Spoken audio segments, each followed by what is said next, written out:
Assalamualaikum. Welcome to the tutorial of LTM design, designing a circuit in LTM in PCB part B. तो इस part को बनाने का सिर्फ और सिर्फ मकसद ये था कि हम लोग ये आपको बता सकें कि LTM के अंदर PCB बगैर स्कीमेटिक की मदद से भी बनाया जा सकता है। जैसे स्कीमेटिक में जब हमने बनाया था तो हमने अलहदा से कैपेसिटर भी जो है वो लाइब्रेरी से लिया था। ठीक है, हमने रजिस्टर भी लिया था और हमने 2N3904 ट्रांजिस्टर भी लिया था। ठीक है, और एक वोल्टेज सोर्स की जगह पे एक हेडर भी लिया था। लेकिन वही काम हमें पीसीबी में नहीं करना पड़ा क्योंकि हमने स्कीमेटिक में उन सबको बना लिया था। हमने स्कीमेटिक की मदद से पीसीबी बनाया। लेकिन इस वीडियो में हम लोग पीसीबी के अंदर उसी स्कीमेटिक को दोबारा बनाएंगे। ठीक है, अब यानी बगैर स्कीमेटिक के हम लोग पीसीबी की लाइब्रेरीज को यूज करेंगे। इससे पहले हम स्कीमेटिक की लाइब्रेरीज को यूज कर रहे थे। इस वीडियो में हम लोग पीसीबी की लाइब्रेरीज को यूज करते हुए हम लोग उसी सर्किट को दोबारा बनाएंगे पीसीबी के अंदर एलटीएम के। ठीक है, तो उसके लिए दोबारा मैं वही डिज़ाइन मैंने चूज़ किया है। ए स्टेबल मल्टी वाइब्रेटर का डिज़ाइन मैंने इसलिए चेंज नहीं किया ताकि किसी भी किस्म की कोई कन्फ्यूजन ना हो।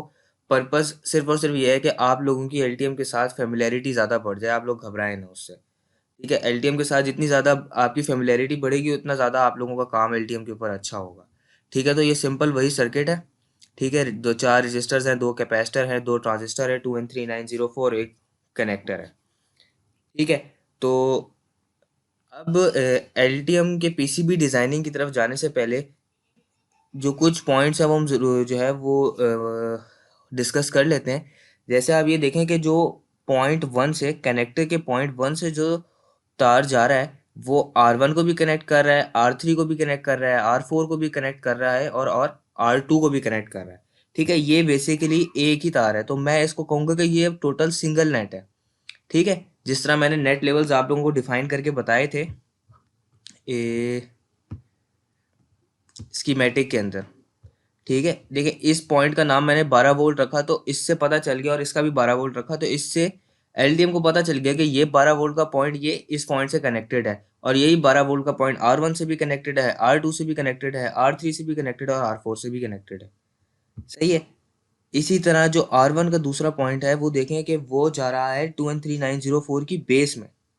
उसका एक पॉइंट 2N3904 की बेस में जा रहा है और उसी पॉइंट से एक तार कैपेसिटर के अंदर जा रहा है, कैपेसिटर के फर्स्ट हिस्से में। ठीक है, इसी तरह R3 का जो दूसरा हिस्सा है वो C2 में जा रहा है।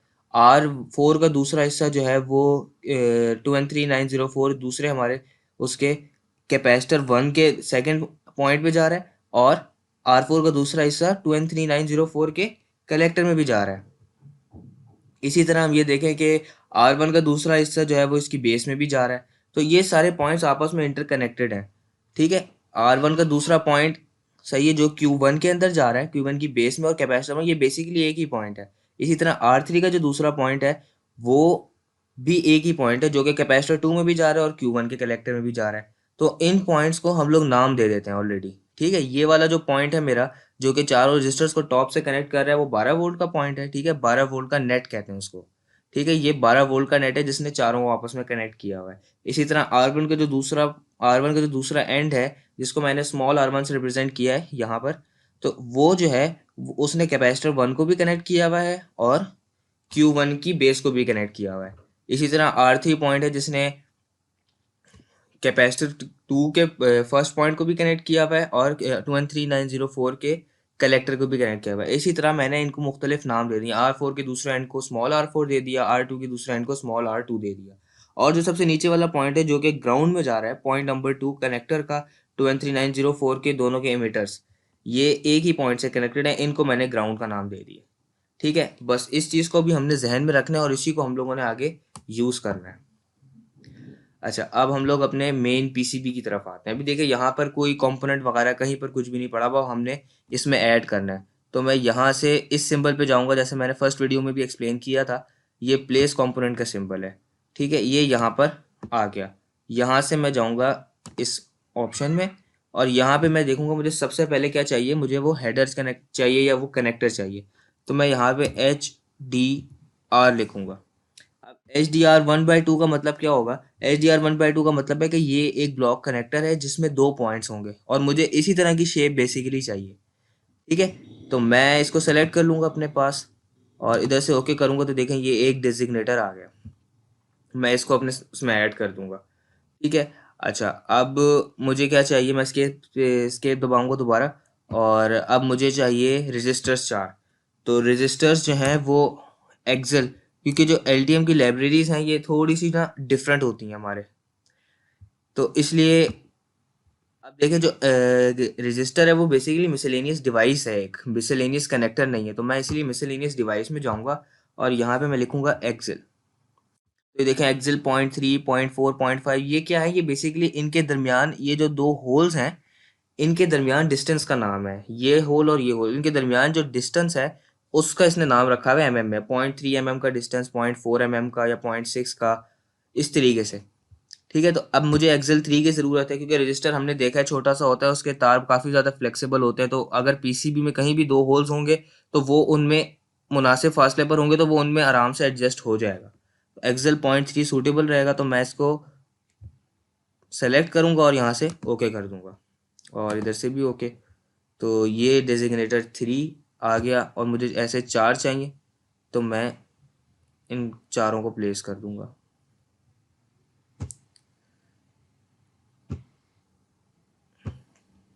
ठीक है। अब मुझे क्या चाहिए, मुझे कैपेसिटर चाहिए। मैं दोबारा उसी तरह लाइब्रेरी के अंदर जाऊंगा और रेडियल लिखूंगा। ये देखिए रेट 0.1 0.2 0.3 ये सब आ गए मेरे पास ना। तो अभी जो मुझे कैपेसिटर चाहिए वो 0.1 का भी काफ़ी रहेगा। कैपेसिटर की भी वन सेकेंड तार हमारे फ्लेक्सिबल होते हैं तो मैं रजिस्टर की लाइब्रेरी भी उसकी जगह यूज़ कर सकता हूँ। कैपेसिटर से इसलिए ले रहा हूँ ताकि एक थोड़ी सी रिप्रेजेंटेशन जो है वो डिफरेंट हो जाए। ठीक है, ओके कर दूंगा यहाँ से। ओके। और ये मेरा कैपेसिटर है, ऑल्दो ये काफ़ी छोटा है साइज़ में। कुछ दूसरा लेते हैं, रेडियल 0.3 ले लेते हैं।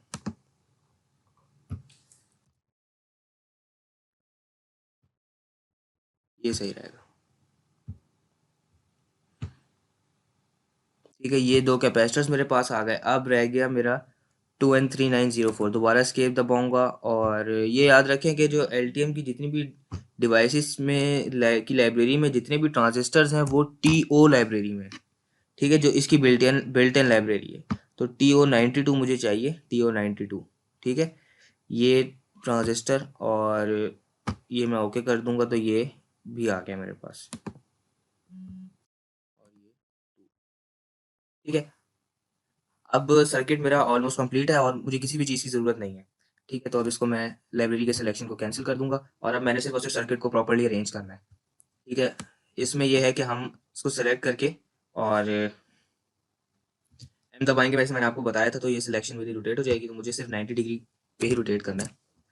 और मैं जैसे ही क्लिक करूंगा तो ये रोटेट हो जाएगा। दूसरा कंपोनेंट्स को रोटेट करने का तरीका ये होता है कि आप उन सबको इकट्ठे सेलेक्ट करें या किसी एक को भी सेलेक्ट करें और उसको प्रेस कर लें। उस पर राइट क्लिक करके लेफ्ट क्लिक करके आप जैसी स्पेस बार दबाएंगे तो कंपोनेंट सारे के सारे रोटेट हो जाएंगे बाय 90 डिग्री, 90 डिग्री से। ठीक है, अभी इसी तरह मैं चारों रजिस्टर्स को एक लाइन में अरेंज कर देता हूँ। ठीक है, ये इनके सबके नाम है, इनके नाम को भी मैं एडिट कर सकता हूँ आसानी से। जैसे टेक्स्ट मारा डेजिग्नेटर 2, तो ये मेरा असल में क्या है, ये मेरा है कनेक्टर है, तो मैंने इसको कनेक्टर के नाम से लेबल कर दिया। सही है। इसी तरह ये जो था मेरा ये R1 था तो मैंने इसको R1 के नाम से लेबल किया। ये मेरा R2 था। ठीक है, ये R3 था। ये वाला जो था वो R4 था। सही है। और इसी तरह ये जो था मेरा Q2 था डायग्राम के हिसाब से। ठीक है, ये वाला जो था मेरा Q1 था और ये मेरा C2 था और ये मेरा C1 था। ठीक है, लेबलिंग भी अब सारी कंप्लीट हो गई है और ऑलमोस्ट सर्किट जो है रेंज है। अब सबसे इंपॉर्टेंट काम ये है कि मैंने एलटीएम को बताना है कि ये कंपोनेंट्स आपस में कनेक्टेड कैसे हैं, रजिस्टर्स के कनेक्शंस कैसे हैं। तो उसके लिए मैंने आप लोगों को बताया था कि नेट के लेबल्स मैंने आप लोगों को एक्सप्लेन किया था। तो उसके लिए हम लोग उन्हीं को उसी चीज़ को कंटिन्यू करेंगे यहाँ पर कि आप जैसे कनेक्टर है तो कनेक्टर में यहाँ से जैसे जूम इन करूँगा तो ये देखें ये ऑप्शन आता है। ठीक है, ये बेसिकली इनको नेट्स कहते हैं। तो नेट की लेबलिंग के लिए मैं जाऊँगा अपने डिज़ाइन में, नेट लिस्ट के अंदर और एडिट नेट्स के अंदर। यहाँ पे देखिए मैंने ऑलरेडी ऐड किया, मैं कर देता हूँ सबको। ठीक है, और नेट अब नए सिरे से हम लोग ऐड करते हैं। ठीक है, मैं ऐड में जाऊँगा और न्यू नेट डिफाइन करूँगा अभी इधर। ठीक है, ये देखें सारे के सारे नेट सेलेक्टेड हैं। तो न्यू नेट मैंने डिफाइन करना है, जैसे मैंने बताया था इधर फिगर के हिसाब से एक 12 वोल्ट का नेट है, ठीक है। मैं 12 वोल्ट लिख के मैं ओके कर दूंगा। फिर मैं ऐड में जाऊंगा और एक मुझे R1 डिफाइन करना है, तो R1 डिफाइन कर दूंगा, ओके कर दूंगा। फिर मैं ऐड करूंगा R2 और दोबारा ऐड करूंगा R3, क्योंकि मैंने पहले अंदाज़ा लगा लिया था, ठीक है ना, सर्किट को देख के कि कौन कौन से नेट्स मुझे डिफाइन करने पड़ेंगे। सिर्फ इस चीज़ से बचने के लिए हम लोग जो है स्कीमेटिक को यूज़ करते हैं, वरना हमें ये सारा प्रोसीजर करना पड़ता है एलटीएम के अंदर ना, पीसीबी के अंदर डायरेक्टली आने में। और ग्राउंड, तो R1 भी हो गया, R3 भी हो गया, R4 भी हो गया, ग्राउंड भी हो गया, R2 भी हो गया। तो सारे जो कनेक्शन है वो हमारे हो गए, नेट्स जितने भी थे ये सारे डिफाइन हो गए। ठीक है, अब मैं इधर से क्लोज कर दूंगा और अब ये जो होल है कनेक्टर का .1, इसके ऊपर मैं जैसे डबल क्लिक करूंगा तो ये एक पैड का ऑप्शन देगा, इसके ऊपर मैंने क्लिक कर देना है। ठीक है, और इधर ही देखें लास्ट में नीचे नेट का एक ऑप्शन होगा जिसमें नो नेट का, इस पर आप जैसे क्लिक करेंगे तो आपको जितने भी नेट्स आपने डिफाइन किए सबका ऑप्शन दे देगा। तो उसमें मुझे किस पे जाना है, मुझे 12 वोल्ट पे जाना है, क्योंकि मेरा जो ये .1 है इसको मैंने 12 वोल्ट का नाम दिया, इसको मैं ओके कर दूंगा। ठीक है, ये ऐसा 12 वोल्ट डिफाइंड हो गया। इसी तरह .2 को मैंने ग्राउंड कहा था, तो मैं इसको भी सिलेक्ट करूंगा, पैड पैड पे जाऊंगा और इसी तरह नेट में जाके इसको मैं ग्राउंड सेलेक्ट कर लूंगा। ओके, अच्छा इसी तरह अब मैं आगे जाऊंगा अपने रजिस्टर्स की तरफ, R1 की तरफ। तो R1 इन सब के जो टॉप एंड्स हैं, सबके जो ऊपर वाले हिस्से हैं, ये सारे के सारे क्या हैं, ये 12 वोल्ट है। सिंपली जाके इनको 12 वोल्ट सेलेक्ट करना है।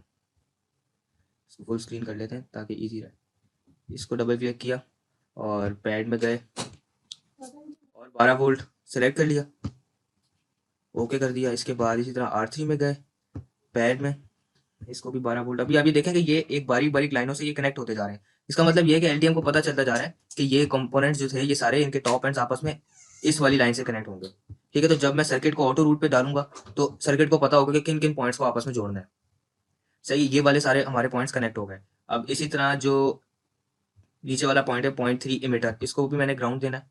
तो इधर मैं पैड पे जाऊंगा और नो नेट में जाके इसको भी ग्राउंड, इसको भी ओके। इसी तरह इस पॉइंट को Q1 के .3 को भी मैंने ग्राउंड करना है, नो नेट में जाके इसको भी ग्राउंड। ओके, अब अभी देखें ये एक बारीक बारीक लाइनों से ये सारे के सारे आपस में कनेक्ट हो गए हैं। ठीक है, अब नीचे रह गए ये डिफाइन करने वाले। ठीक है, तो अभी जो R1 का पॉइंट है ये स्मॉल R1 से मैंने इसको दिया था, तो R1 का दूसरा एंड था, इसको स्मॉल R1 दे दिया। ठीक है, इसी तरह इसको जो है इसको भी स्मॉल R1 दे दिया, बिल्कुल जो है ना मैंने R2 दे दिया, सॉरी। उसी तरह चल रहा हूँ जिस तरीके से हम लोगों ने काम किया था, मैंने आपको फिगर के अंदर एक्सप्लेन किया था। जो नाम मैंने उन नेट्स को दिए थे वही नाम में मुझे एलटीएम में इस तरीके से देने हैं। ठीक है, ये हो गया 4 और ये नो नेट में जाके इसको R4 मैंने दे दी। ठीक है, इसको ओके कर दिया। इसी तरह आप कैपेसिटर, अब मैंने ये देखना है, देखें फिगर के अंदर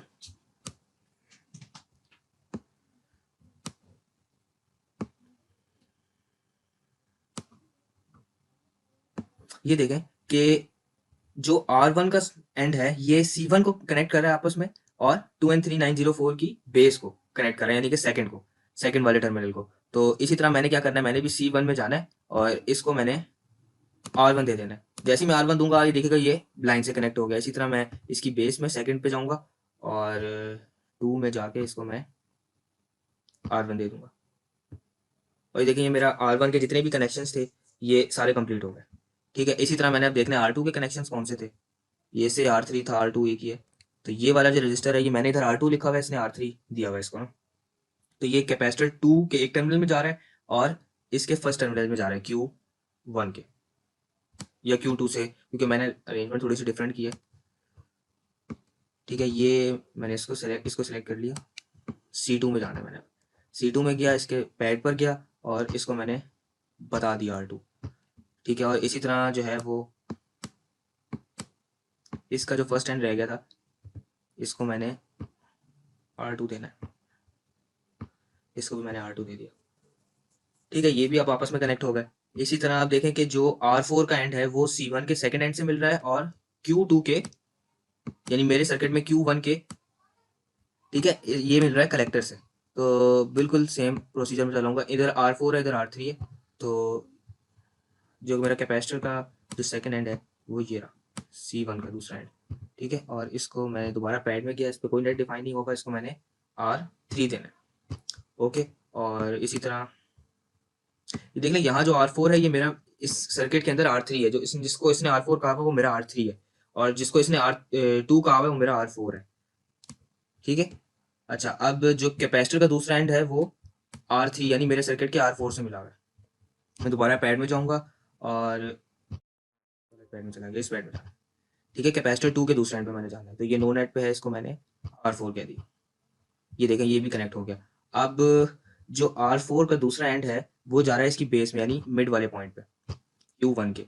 तो इसको मैं नो नेट में जाके R4 इसको दे दिया मैंने। और इसी तरह देखें, इसका जो R4 इधर जो R4 और मेरे सर्किट में जो R3 है वो जा रहा है Q2 की Q2 के कलेक्टर में, और मेरे सर्किट में Q1 के कलेक्टर में। तो मैं Q1 में जाऊंगा, उसके पैड में जाऊंगा और इसको R3 दे दूंगा, और ये मेरे सारे के सारे नेट्स जो थे वो डिफाइन हो गए। ये सिर्फ और सिर्फ नेट स्कीमेटिक ना यूज करने की सूरत में हम लोगों को जो है वो नेट्स को इस तरीके से डिफाइन करना पड़ता है। सर्किट को थोड़ा सा हम लोग अरेंज कर लेते हैं।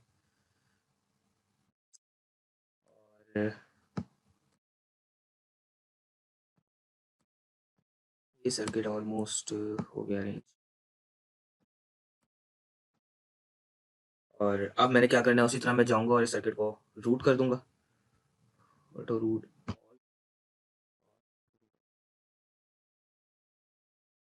तो उसी तरह कनेक्ट हो गया जिस तरीके से पिछली वीडियो के अंदर कनेक्ट हुआ था।